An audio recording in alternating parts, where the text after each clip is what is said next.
Minsan, ew, madungis. Pero masarap. Mwah, i-kiss. Sexy time na. Sexy Mega!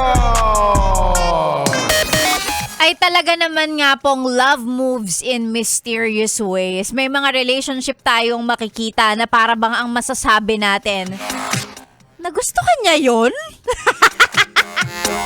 Talaga ba? Nagustuhan niya yun?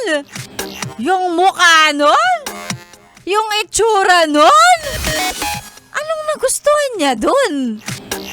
Again, love moves in mysterious ways. Kaya nga yung mga mapanlait nating kapitbahay, pag daw ang isang maganda nagkagusto sa pangit, o ang isang gwapo na in love sa hindi kagandahan, true love daw yun.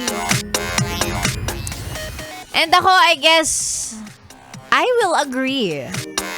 Kasi ang totoong pag-ibig hindi naman talaga tumitingin sa panlabas na anyo. Kayo lang yun. Kayo lang yun.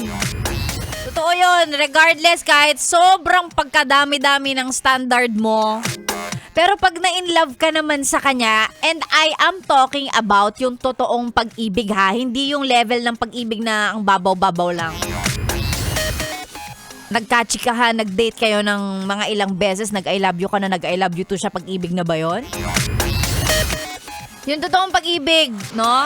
Pag na-inlove ka ng totoo, regardless kung napakadami ng hinahanap mo, ng standards mo, mawawala lahat yun, makakalimutan mo lahat yun, pagka mahal mo na siya, wala na. Pag hulog ka na, wala na. Diba? Which is indeed, gaya ng sabi ng kanta na yan, love moves in mysterious ways. You'll never know. And it's the same thing. Pareho yan nung out of, an ordinary day, biglang makikilala mo siya.